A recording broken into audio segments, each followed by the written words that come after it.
Hello dear UPSC aspirants, Takshashila IAS അക്കാഡമിയുടെ മറ്റൊരു YouTube വീഡിയോയിലേക്ക് എല്ലാവർക്കും സ്വാഗതം.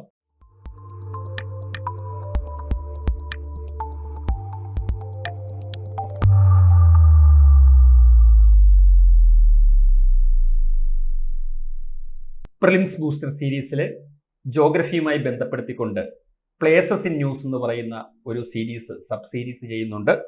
അപ്പോൾ അതിൻ്റെ ഭാഗമായിട്ട് നമ്മൾ ഇന്ന് യുറേഷ്യൻ എക്കണോമിക് യൂണിയൻ എന്ന് പറയുന്ന ഒരു ടോപ്പിക്കാണ് നോക്കുക. കാരണം കണ്ടിന്യൂസ് ആയിട്ട് ന്യൂസിൽ വന്നിട്ടുള്ള ഒരു ഏരിയയാണ് യുറേഷ്യൻ എക്കണോമിക് യൂണിയൻ ബ്ലോക്ക്. അപ്പോൾ ഇതെല്ലാം ടൈംസ് ഓഫ് ഇന്ത്യയിലും ദ ഹിന്ദുവിലും ഒക്കെ വന്ന ന്യൂസിന്റെ രണ്ട് ഹെഡ്ലൈൻസ് ആണ് എടുത്തിട്ടുള്ളത്. India to begin FTA talks with Russia led economic block. അതുപോലെ തന്നെ India Eurasian economic union block officials hold talks to formerly start negotiation for FTA.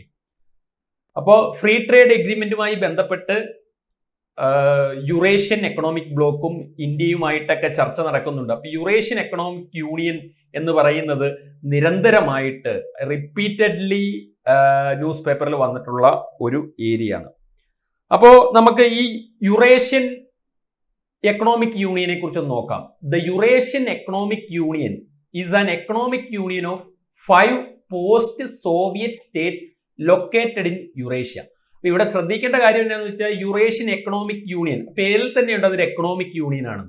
ഇനി അതിലെ മെമ്പേഴ്സ് ആരാണെന്നുള്ളതാണ് നമ്മൾ കൃത്യമായിട്ട് ഐഡന്റിഫൈ ചെയ്യേണ്ടത്. അതിലെ മെമ്പേഴ്സ് എന്ന് പറയുന്നത് 5 പോസ്റ്റ് സോവിയറ്റ് സ്റ്റേറ്റ്സ് ആണ്. അതായത് പഴയ സോവിയറ്റ് യൂണിയൻ പിരിഞ്ഞുണ്ടായ സ്റ്റേറ്റുകളിലെ 5 സ്റ്റേറ്റുകൾ ചേരുന്നതാണ് യുറേഷ്യൻ എക്കണോമിക് യൂണിയൻ എന്ന് പറയുന്നത്. അപ്പൊ ആ 5 പോസ്റ്റ് സോവിയറ്റ് യൂണിയൻ സ്റ്റേറ്റുകൾ ഏതാണെന്ന് നിങ്ങൾ അറിയണം. അതുപോലെ തന്നെ ഇതിന്റെ ലൊക്കേഷൻ യുറേഷ്യ എന്ന് പറയുമ്പോൾ നമ്മൾ കോണ്ടിനെന്റ്സിനെ കുറിച്ച് പഠിക്കുമ്പോൾ യൂറോപ്പും ഏഷ്യയും സെപ്പറേറ്റ് കോണ്ടിനെന്റ് ആയിട്ടാണ് പഠിക്കുക. പക്ഷേ ഫിസിയോഗ്രഫിക്കലി ഒക്കെ നോക്കുമ്പോൾ യൂറോപ്പും ഏഷ്യയും മെർജ് ചെയ്ത് ഒരൊറ്റ കോണ്ടിനെന്റ് പോലെ കിടക്കുക. അപ്പൊ അതിനെ ക്ലബ് ചെയ്ത് കോമൺലി പറയുന്ന പേരാണ് യുറേഷ്യ. അപ്പൊ ഇന്നത്തെ യൂറോപ്യൻ കോണ്ടിനെന്റിലും ഏഷ്യൻ കോണ്ടിനെന്റിലും കിടക്കുന്ന രാജ്യങ്ങളാണ് ഈ യുറേഷ്യൻ എക്കണോമിക് യൂണിയൻ ഉള്ളത്. പക്ഷെ അത് കൃത്യമായി പറഞ്ഞാൽ സോവിയറ്റ് യൂണിയന്റെ പതനത്തിന് ശേഷം രൂപപ്പെട്ട 5 രാജ്യങ്ങൾ ചേരുന്നതാണ് ഈ യുറേഷ്യൻ എക്കണോമിക് യൂണിയൻ. അപ്പൊ കൃത്യമായിട്ട് ഈ രാജ്യങ്ങൾ ഏതൊക്കെയാണ്, അതിന്റെ ലൊക്കേഷൻ എവിടെയാണ്, അതിന്റെ നെയ്ബറിംഗ് സ്റ്റേറ്റ് ഏതൊക്കെയാണ് എന്ന് നിങ്ങൾ വ്യക്തമായിട്ട് അറിഞ്ഞിരിക്കണം. അതല്ലെങ്കിൽ ഇങ്ങനെ ഒരു ചോദ്യം UPSCക്ക് ഫ്രെയിം ചെയ്യാം. Which of the following countries are the member States of Eurasian economic union, എന്നിട്ട് ഒരു 3-4 സ്റ്റേറ്റുകളുടെ പേര് തന്നിട്ട് ഇതിൽ ഏതാണെന്നുള്ള ഒരു ചോദ്യം ഫ്രെയിം ചെയ്യാനായിട്ട് പറ്റും. അല്ലെങ്കിൽ ഈ പറയുന്ന പർട്ടിക്കുലർ ഏതെങ്കിലും ഒരു കൺട്രിയുടെ പേരെടുത്തിട്ട് അതിന്റെ നെയ്ബറിംഗ് ആയിട്ടുള്ള അല്ലെങ്കിൽ അത് ബൗണ്ടറി ഷെയർ ചെയ്യുന്ന സ്റ്റേറ്റുകൾ ഏതാണെന്നുള്ള രീതിയിൽ മാപ്പ് ബേസ്ഡ് ചോദ്യങ്ങളായാലും നമ്മൾ പ്രതീക്ഷിക്കണം. അപ്പോൾ ഇതെല്ലാം ഈ ഒരു യുറേഷ്യൻ എക്കണോമിക് യൂണിയനുമായി ബന്ധപ്പെട്ട് നിങ്ങൾ മസ്റ്റ് ആയിട്ടും ഈ പ്രിലിംസിൽ അറിഞ്ഞിരിക്കേണ്ടതാണ്. മെമ്പർ സ്റ്റേറ്റുകൾ ഈ യുറേഷ്യൻ എക്കണോമിക് യൂണിയനുള്ള സ്റ്റേറ്റുകൾ ഏതൊക്കെയാണെന്ന് നോക്കാം. ഇതിൽ ഡാർക്ക് ബ്ലൂ തീമിൽ കൊടുത്തിട്ടുള്ള അത്രയും സ്റ്റേറ്റുകളാണ്. അതിൽ റഷ്യ ഉണ്ട്, ബെലാറസ് ഉണ്ട്, കസാക്കിസ്ഥാൻ ഉണ്ട്, അർമേനിയ ഉണ്ട്, കിർഗിസ്ഥാൻ ഉണ്ട്. അപ്പൊ ഈ 5 സ്റ്റേറ്റുകൾ ചേരുന്നതാണ് യുറേഷ്യൻ എക്കണോമിക് യൂണിയൻ എന്ന് നിങ്ങൾ മനസ്സിലാക്കുക.